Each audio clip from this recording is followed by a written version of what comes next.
what is the growth profile of your deal? Are you buying something that is super established and has some hefty cash flow and has a track record of that and is going to be a slower grower? Or are you buying something that's maybe a bit less established, but with really high growth potential, and you want to use all your cash flow to reinvest in the business to pull those levers that Dustin talked about? Those sorts of considerations will inform, what is the right capital structure for the deal.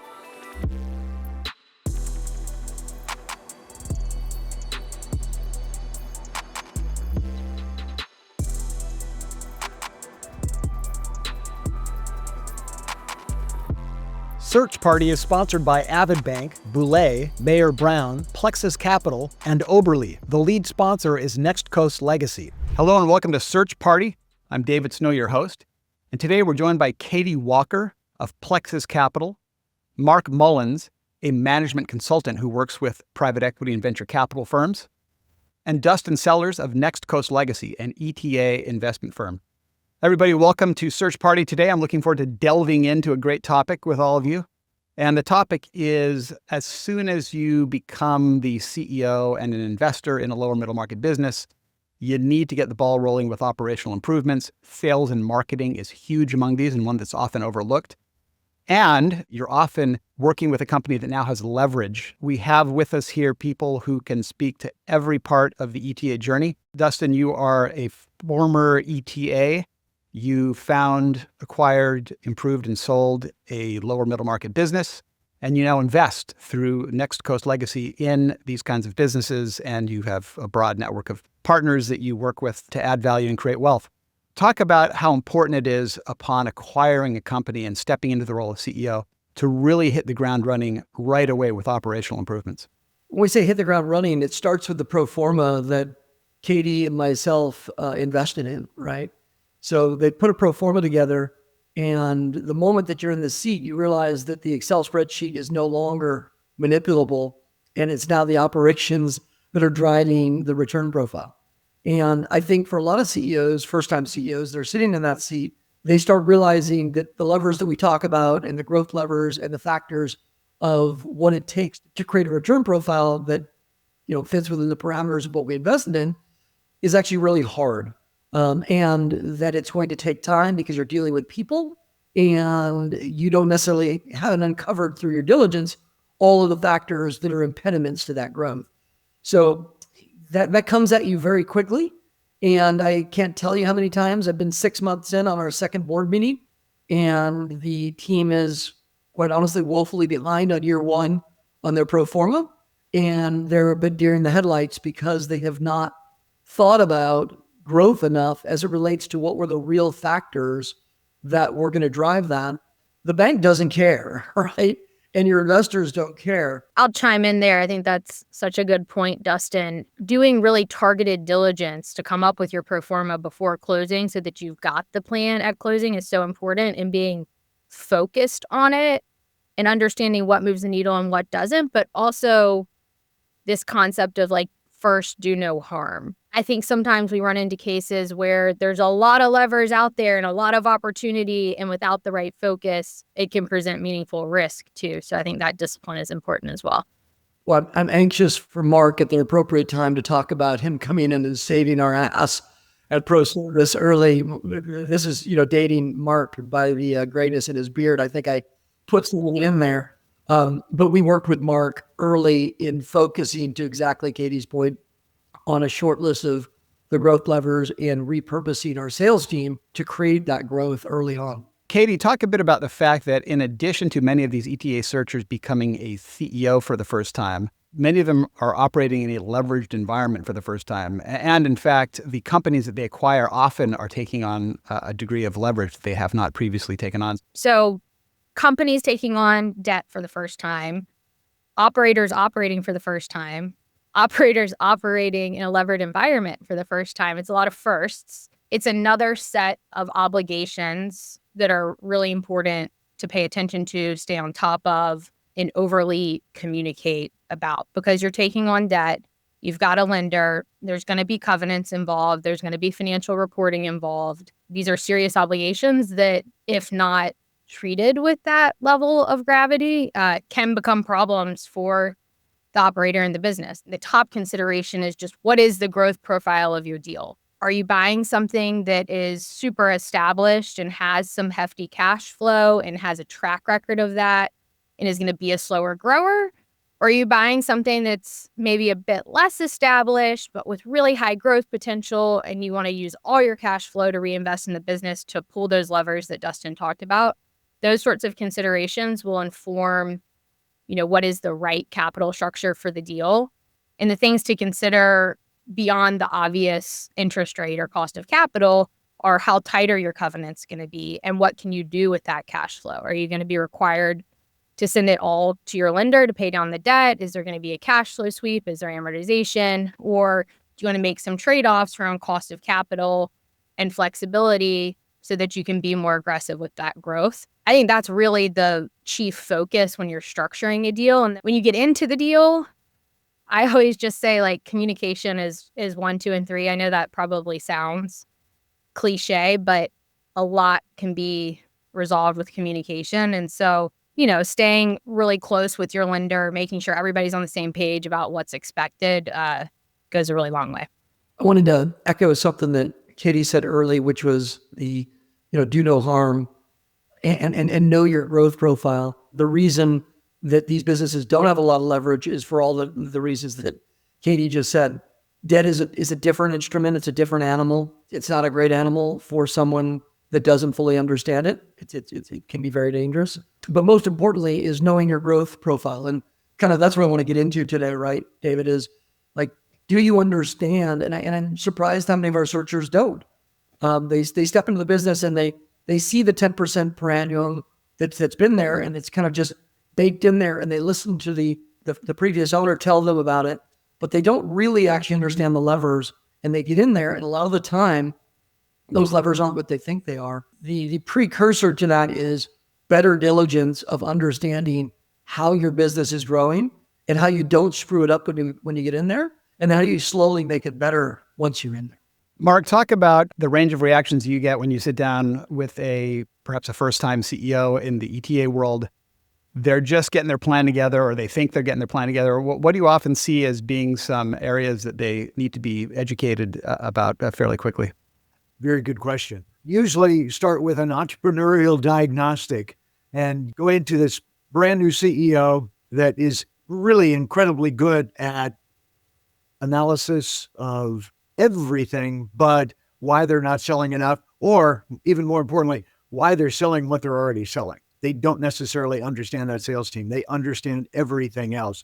So we look at what are their disciplines, what are the practices, what is working in their existing sales team, and what's not working. And, the first thing that I always tell them based on this leveraged environment, time is short and the wolf is at the door every day. Every day, you got to be ready for this. So we really deep drill quickly the boots on the ground guys and gals, and we ask them questions. We listen to their sales calls. We review scripts. We review presentations, and then we start making suggestions on that. The CEO is kind of watching all of that in the background, and then at the end of the day, we sit down and say, okay, they've been making a good effort inconsistently. And that's why your revenue is where it is. If you want it to go up, we're going to take everything they're doing great and bring it up to here. And we got to get this thing going like this. So much of the time, they don't really understand the sales aspect of the organization. And, they're in that place where they have let the legacy owner and the legacy team exist in an environment because they can fix so many things that they want to so quickly, and they can touch all of these areas, in ops and finance and debt. And so they can change all those things quickly because they understand them. They look at the sales team and kind of go, I'm not sure what to do here. Most of our first-time CEOs have not been selling, and they've gone to a top business school. And if you ask them how many classes they took on selling, they'll say, I had a pricing class. I had a channel marketing class. I had a branding class. And you say, well, no, like talk about like a sales proposal and talk about, segmentation theory as it relates to your different customer set and cohort analysis. They've done none of that. You need to be identifying your mark or your individuals within your organization before you take the seat, because there's likely a fairly sizable gap between your competency or your partner's competency and what is going to be needed to drive revenue. It's not enough to say, I'm going to learn it in the seat, because like every other role, it is a tremendous discipline, yet it is the crucible of this asset class, right? This is not a leveraged buyout model or an arbitrage. It's an arbitrage on growth. And if you cannot create that revenue flywheel quickly, you get behind the curve very quickly. Let's take a quick break to learn about a financial and wealth advisory firm that you should consider if you want to succeed in the entrepreneurship through acquisition market, Boulé. Since 2005, Boulé has been committed to the search fund ecosystem, working with hundreds of ETA entrepreneurs across North America and Europe. Its unique tenure in the ecosystem means Boulé are uniquely positioned to partner with you across the entire life cycle of the ETA process. Even before the LOI is signed, Boulé is your trusted partner, offering guidance and discussion points as you evaluate an opportunity. Boulé can lead your quality of earnings due diligence, giving you and your investors confidence that you're buying what you agreed to buy. Post-acquisition, Boulé remains at your side with assurance readiness services and assisting with financial and tax reporting or other consulting needs. Wherever you want to go with an investment, the friendly, trusted advisors at Boulé will help you get there. Look for commentary from Boulé experts in coming episodes of Search Party. Okay, now back to the episode. Hire slowly, fire quickly. If you don't have this experience going in, you haven't taken the classes in business school, you haven't focused on it, like really focused on it in diligence, the issue from a leverage standpoint is it starts eating up cash flow, like material cash flow, very quickly. When Mark said the wolf is at the door, just to clarify, that's not the lender, we're not the wolf, but it is like the suck on cash flow and the drain that unproductive investment has on the business. And that is increasingly challenging in a levered environment, particularly if you haven't been conservative on the front end. A lot of the sellers of these businesses, family owned and operated, have never taken on institutional capital.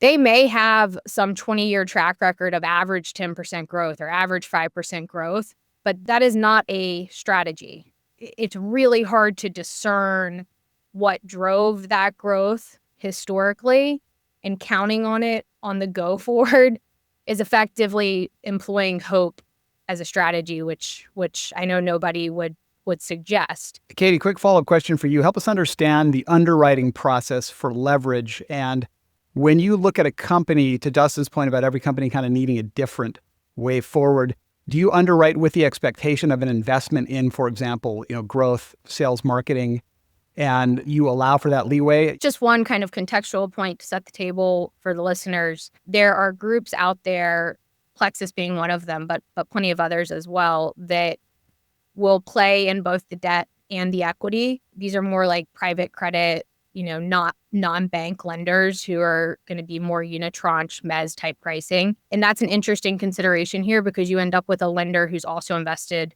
in your equity account, which creates nice alignment across your capital structure. And it just changes the lens in which a lender thinks about all of these topics that you just raised, David. So that having been said, when we're in underwriting, we are really focused on the trailing 12 months and the prior 2 years financial performance via a thorough quality of earnings from a well-known, accounting diligence provider. And in that analysis, we're really scrutinizing the expenses in the business historically that don't need to go forward, but also the expenses that aren't in the business that will be needed on the go forward. And in determining which of those are growth-oriented expenses and which of those are just like baseline have to have. Perhaps the husband of the wife that owns the business is the one keeping the books and it's not GAAP and there's not great closeouts, like we got to get a CFO or a VP of finance or a controller in day one. That's a different consideration than bolstering a sales team, doing a CRM implementation. We're looking at all of that in whole and ensure, working together with the broader equity group, with the searcher, to make sure that we're structuring the debt appropriately on the front end. And when I say appropriately, really what I mean is not over levering, like being appropriately conservative to allow that business the flexibility to invest where it needs to invest to realize that growth. There's a bunch of gems in there. One of the overarching themes that, is preached in the lower middle market is don't over leverage, so that you have the opportunity to make some mistakes. You have the opportunity to experiment with growth alternatives. In that diligence, the bank is only going to be able to touch the elephant in so many different places, right? They're getting the quality of earnings. They're getting kind of retroactively looking at performance of the business. You as the searcher are the one that has to be really actually roof testing the assumptions around the growth. And that is dangerous because you're month 17 of your search and you want to get this deal done. You've never failed in your life. You've been a Div 1 athlete. You were in the Naval Academy. You're in a top business school and everybody's told you, including your parents, that you're the smartest and best person on the face of the earth. And then all of a sudden now you're going to step into this business and the owner that you're buying the business from is selling you the business, right? Don't forget that. To Katie's point, and it's super important, the 10% per annum of growth was associative with the owner. And the owner's going to say, I don't even work in the business. I golf 3 days a week and my team handles this. All of those assumptions are extremely dangerous if you're not being honest with yourself about what is the growth. And Mark has just completed a program with one of our portfolio companies, where this was very much the case. Growth ground to a halt when the owners left. And the assumption was things would just go as usual, and they didn't. And when they didn't, there was not a clear owner of growth. There was not a clear competency within the partnership of someone that could actually understand that. And thank goodness Mark was able to step in with his team and really educate and then backfill and hire. And now that, it's turned into something great. But you really should avoid that. And it should be more about a proactive approach to saying who in the partnership has the ownership for that KPI of the growth lever, profitable growth, by the way, who has the ownership of retention of existing client base and growth of wallet share of that existing client base, which is so critical to most of the businesses that Katie and I underwrite, because we are buying reoccurring revenue.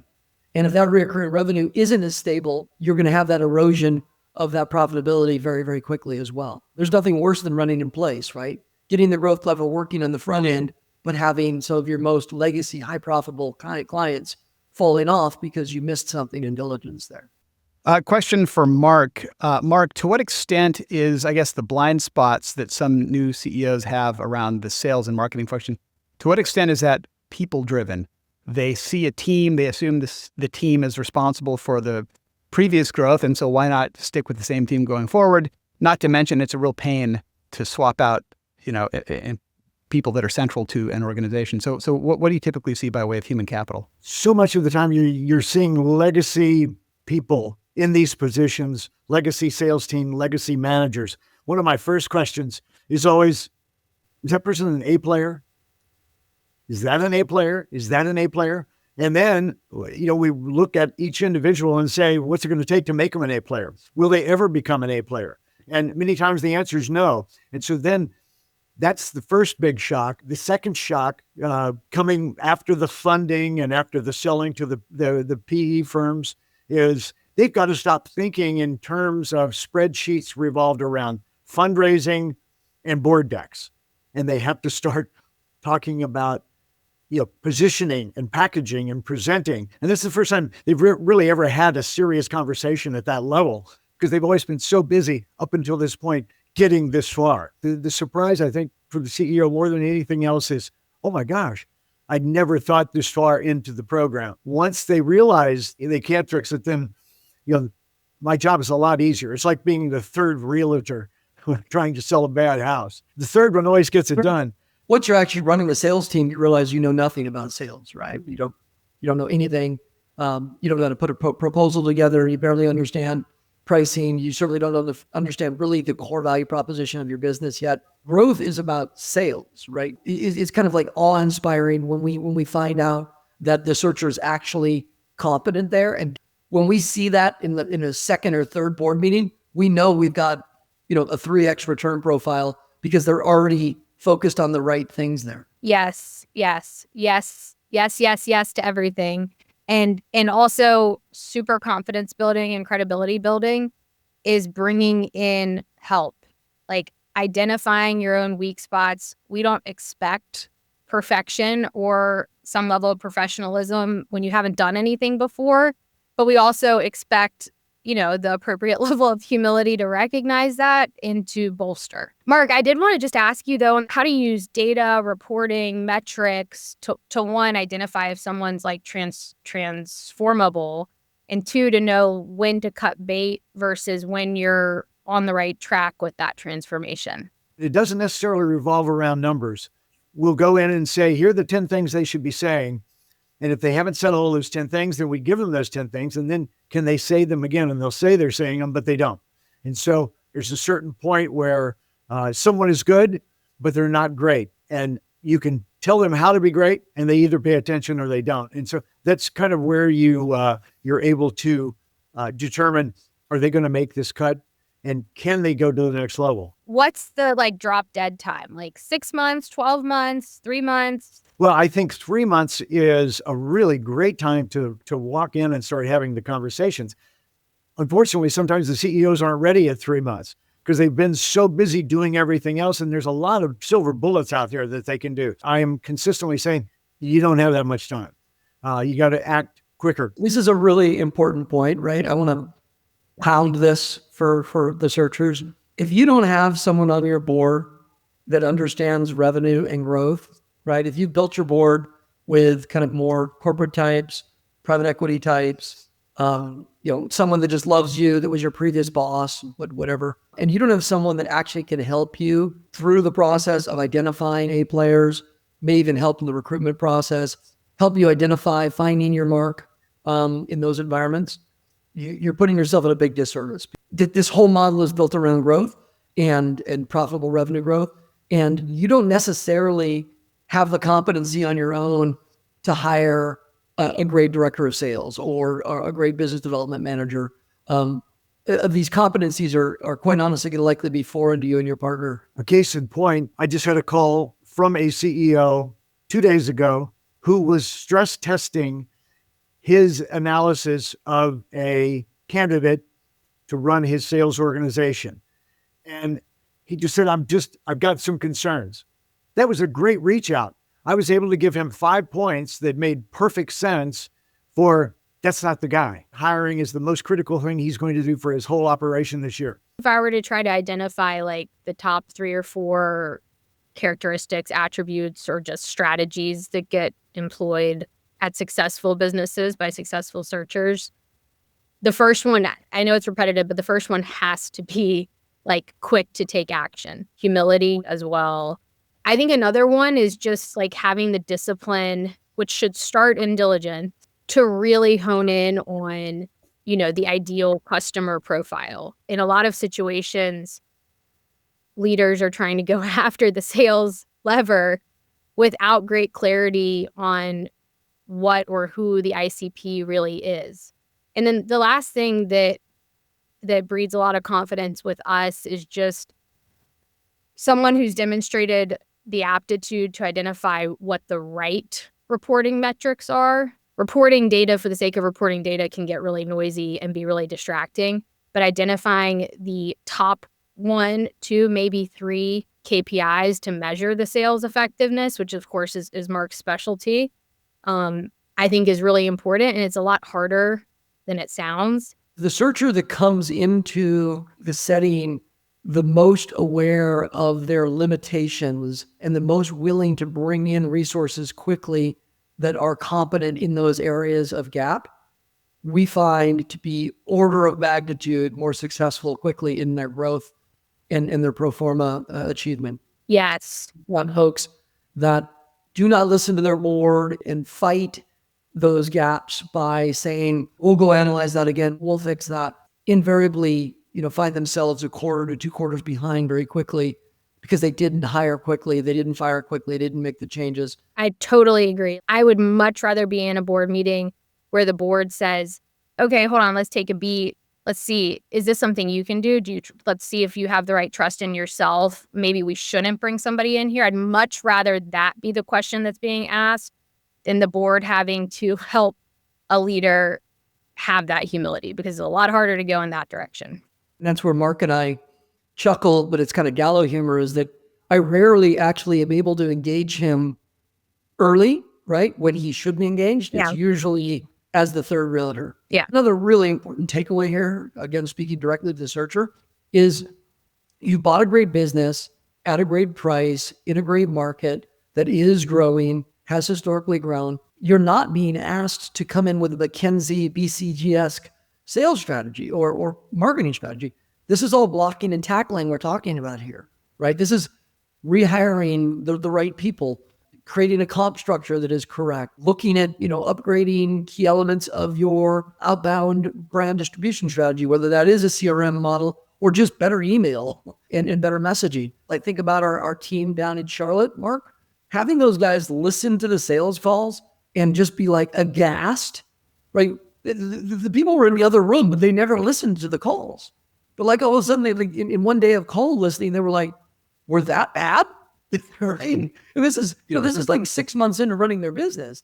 So, Mark, can you give us maybe a quick inventory of some things related to sales and marketing that are kind of like a low-hanging fruit of steps that can be taken to simply upgrade the sales function that they might not be attuned to? 3 things that I always go after are positioning of your entire organization, but more importantly, positioning your product in the marketplace, then packaging, and then presenting. My time is usually perfectly spent saying, okay, well, how are you going to position this? And they typically ask, well, what do you mean?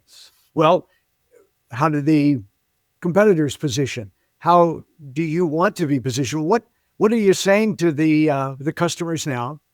And what do you want to say? What do you want to be for those customers?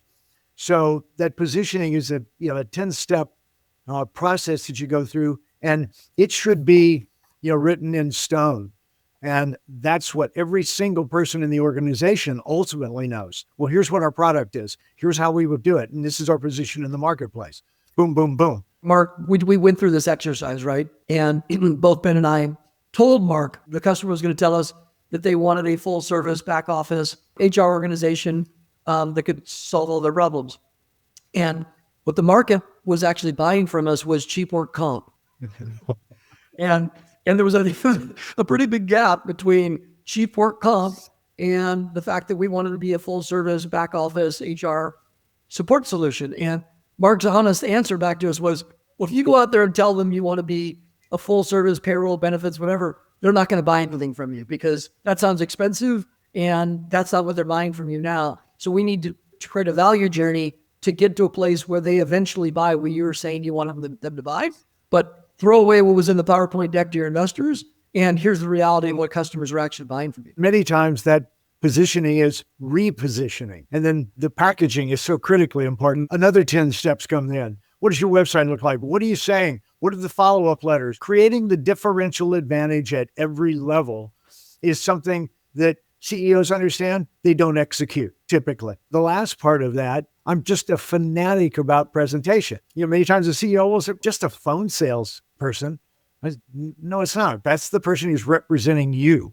What are they saying? How are they saying it? And can they do it better? Can they ask better questions? Can they, close more often? Can they get more money? Can they discount less? And so it's all of those things in the presentation that just make a dramatic difference. And we've had some companies where, it would be, because you're in this zip code, we can automatically give you $550 off. They had said it because the last 3 people before them had said it. The old owner had said it. We said, stop that today and see what happens. The sales went up, virtually skyrocketed the next week because nobody gave the $550 away. They said they didn't even care about the $550. And very quickly, you'll find out that there's inconsistency or there's no scripting across most of the sales effort in your organization, and people are winging it.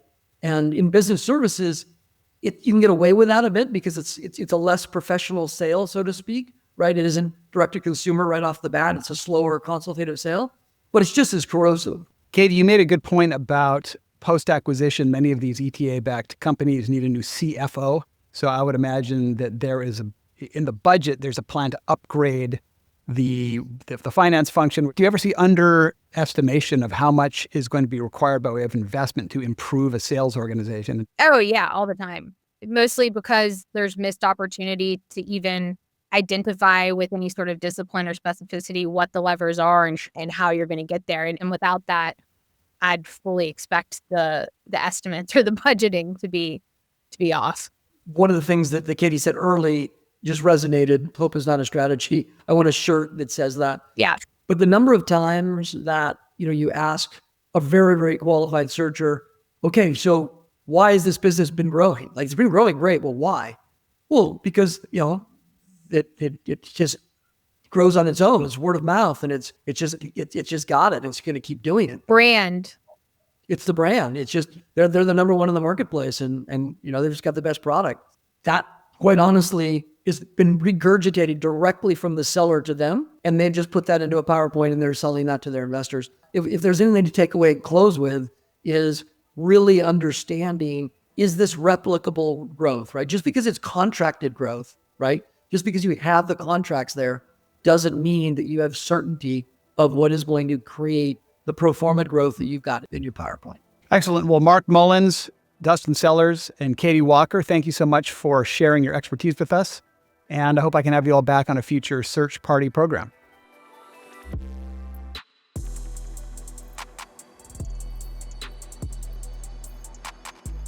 Search Party is sponsored by Avid Bank, Boulay, Mayer Brown, Plexus Capital, and Oberle. The lead sponsor is Next Coast Legacy.